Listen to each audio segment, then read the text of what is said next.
Make some noise. You know I'm tall, so like I've always got to adjust the mic. If you're enjoying yourself, make some noise. Good stuff. Okay. Wow. Okay. First time at LoveLounge. First time at LoveLounge. Shout out to Jeffrey for inviting me down to perform. Very much appreciate it. I go by the name of Chaleboy. I'm going to be giving you a bit of poetry today. So, who here was at A.Dot's one-man show? Raise your hand if you were. A few of you, okay. Okay.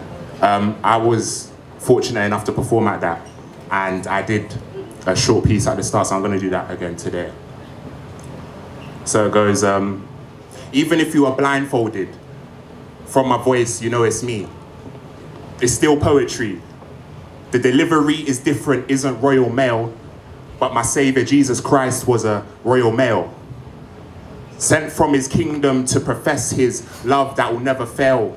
It will never fail on any scale. See, my boyish ways had me acting off the rail. Me and God's relationship had not set sail. Immaturity. I want my ignorance to pardon my impurities. That's how I thought when I had no direction. Till I got sat down and shown a selection of men in the word, because I'd never heard of Solomon and his wisdom. Call it my learning curve. But now I'm on the straight and narrow. I'm feeling like David watching Johnny's arrows, because when I'm in danger, instead of acting paro, I'm putting on God's armor, African Sam Sparrow. Black and gold. So my life unfolds. No milk, just meat, because we're getting older. And the arch enemy continues getting bolder. Ready to tempt us again, but we're all grown up. We're not boys, we're men. We're all grown up. We're not boys, we're men. Thank you.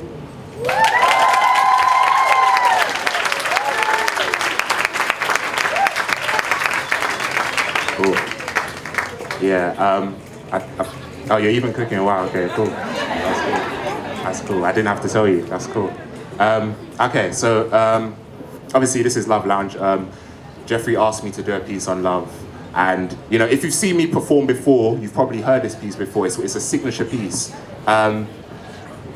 So what I want you to do is just turn to your neighbor and tell them that you love them.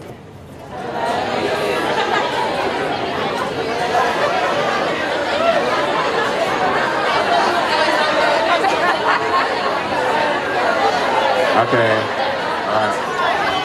Okay. Every time I ask people to do that, you lot, like, you start having a conversation like, oh yeah, how was your day?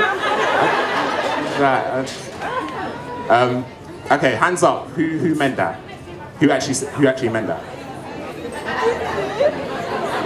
Now, some of you are lying. Some of you are lying. What my point is, would you agree that, like, you know, nowadays the word love doesn't really mean anything anymore? Like, a lot of people, I hear all the girls like, yeah. It's been taken out of context. Do you agree? So this is a piece, it's called 4-Letter Word, and it's just about the way in which love has been taken out of context.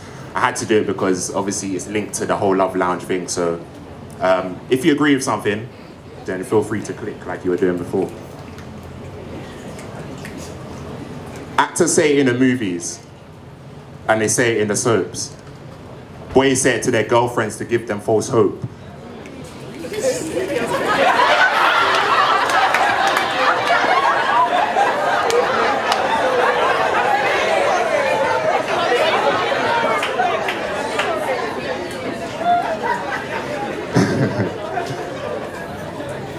I'm talking about the thing that doesn't seek its own, yet we make it seek our own preferences. I once heard a girl say that she could only love a guy if he had a car.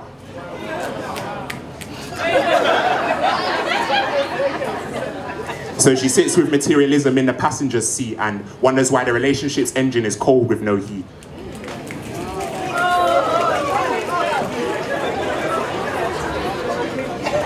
You see, some of us may see our desired partner and have an accelerator in our chest that speeds up our heartbeat, but a rush of adrenaline won't determine who your heart meets. And the heart can't speak words, so emotion is a speech. Drunken lovers slur their words because they had sex on the beach.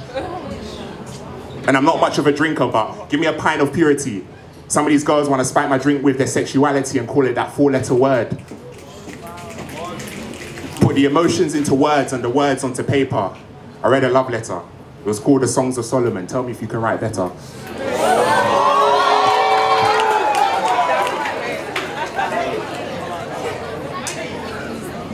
See, I know some girls that are so imperfect, yet they expect to get a man who is perfect.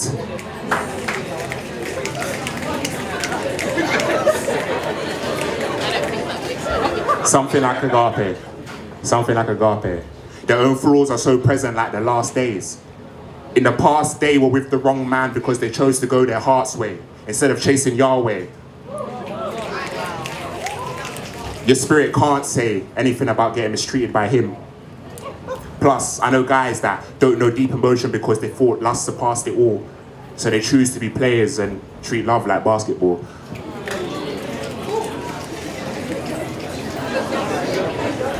Not knowing that G-O-D is L-O-V-E. They say that love is blind on the films on TV, but if that was the case, then how would God see you? This world hates so much, so how could its love be true? My soul covers its ears so that hatred can't be heard. I'm on this one woman thing. My boys tell me that's absurd. It's not though.